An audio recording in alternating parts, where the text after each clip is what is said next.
Most people don't realize that their emotions aren't actually working against them. It just feels that way. And it's not because emotions are bad, but it's because we were never actually taught how to deal with them or work with them. And that's exactly where the sacral chakra, or what's also known as Svadhisthana, comes in. Now, the sacral chakra is called Svadhisthana in Sanskrit, which translates to one's own abode or the dwelling place of the self. Now, think about that for a second. Your own inner space. That's exactly what this chakra is. It's the space where your emotions, your creativity, and desires live. It's not about something on the external, but more so about coming home to yourself and your inner world.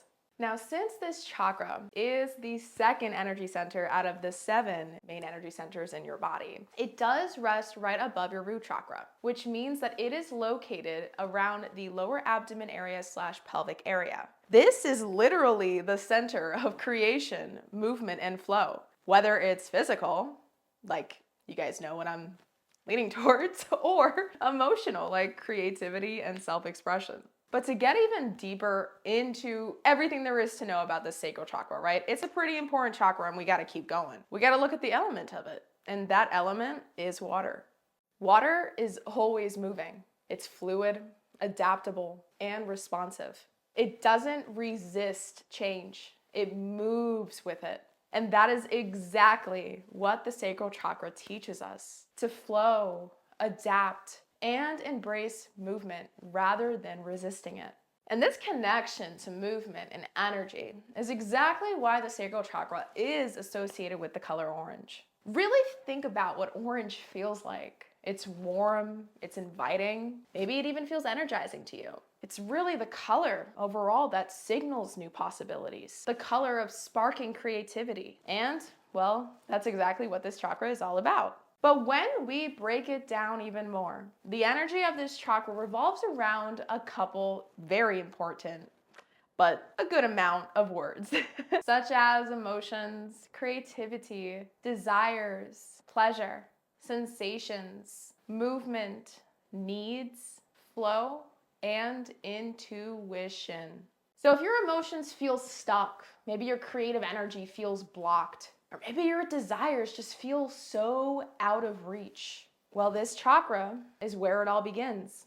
And because this chakra governs so much of your emotional and creative energy, when it's in the most healed state we can possibly get it to, everything that I just mentioned starts to shift. You end up feeling connected to yourself, your passions, and the world around you. Creativity feels effortless. Emotions feel like guides rather than chaos. And change, it doesn't feel scary anymore, but instead, it feels like possibility. But yeah, right, we're going into all the beauty, happy-go-lucky energy of the sacral chakra. But this would not be a sacral chakra essentials video if we didn't get into the darker side of things now, would it?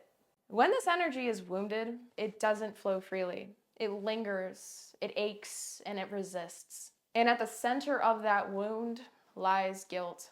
Now, guilt isn't just a passing emotion. It's a mental loop that keeps you stuck in the past and convinces you that your needs don't matter.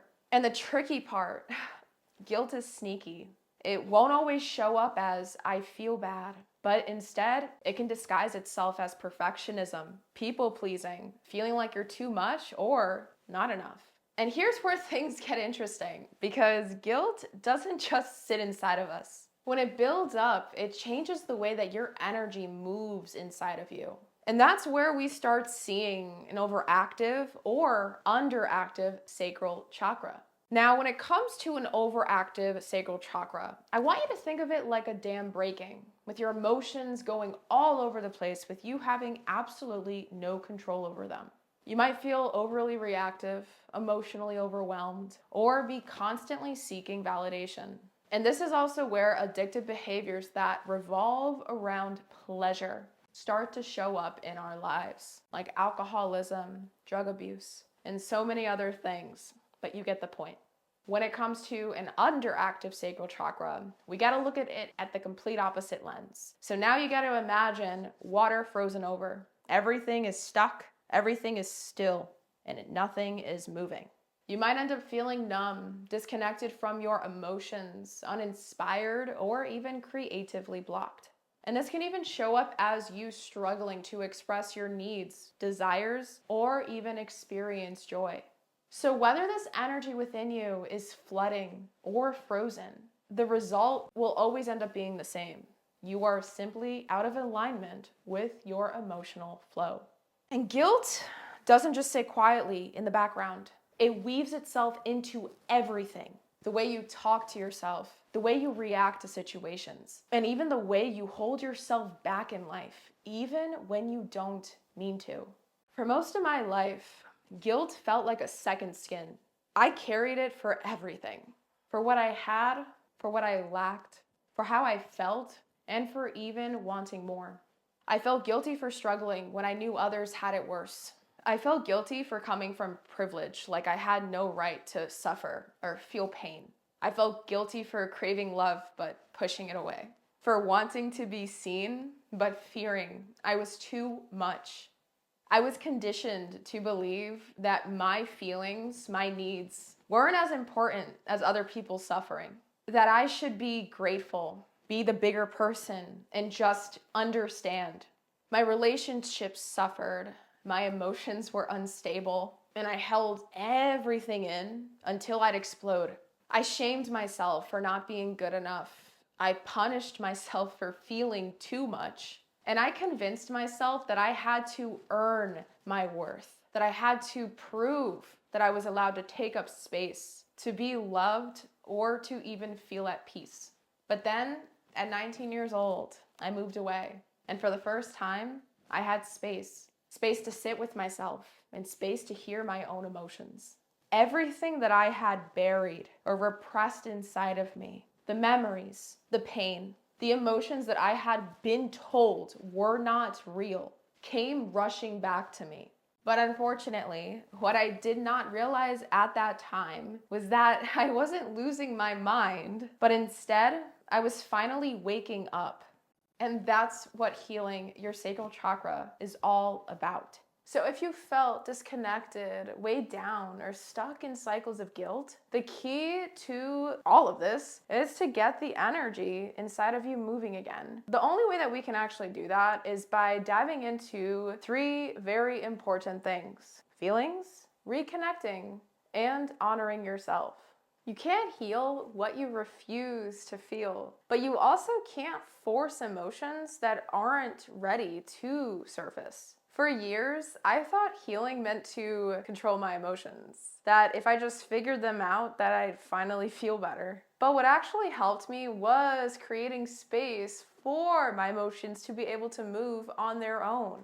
And the more I let my emotions flow and process and do their thing, the more I started to realize that healing isn't just about what's going on inside of you, but it's also about how you connect to the world outside of you as well. When your sacral chakra is wounded, it's like you're living your life on autopilot, just going through the motions, but not really experiencing anything.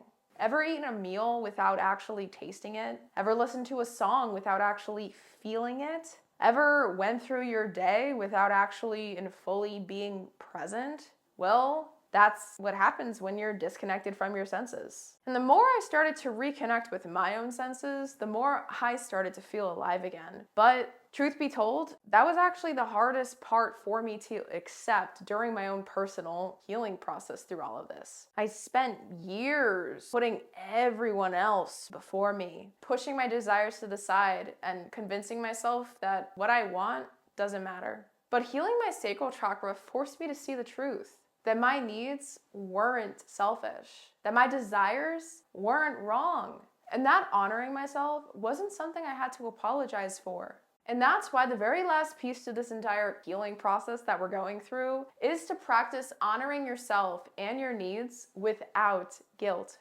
How often have you ignored your own needs just to keep the peace? How many times have you said yes to something when you really wanted to say no? The sacral chakra is all about self-worth. And when it's wounded, we start believing that what we need isn't as important as what others expect from us. But here's the truth. Your needs matter. Your desires matter. What you want, how you feel, and what you need, it all matters. And if fully healing this chakra is what you truly want for yourself, you have to build a foundation that is strong enough to hold everything that embodying true emotional flow requires of you. And that starts at your roots. If your root chakra isn't steady, your sacral chakra energy has absolutely nowhere to go. It's like trying to pour water inside of a cracked cup. It's not gonna hold anything. And that's the real reason why so many people struggle with healing and therapy in the first place. Because they're trying to create this flow inside of themselves without actually having a stable or solid enough foundation to be able to support the flow in. So before you go anywhere, you got to watch this. Because this is where the real healing begins. Starting with my root chakra healing playlist, we'll walk you through exactly how to build the kind of inner stability that is required of you for every single part of your healing process to be a pure success and actually stick. So hopefully I will meet you there so we can continue this healing and self-growth journey together. Sending you so much unconditional love and light. Bye.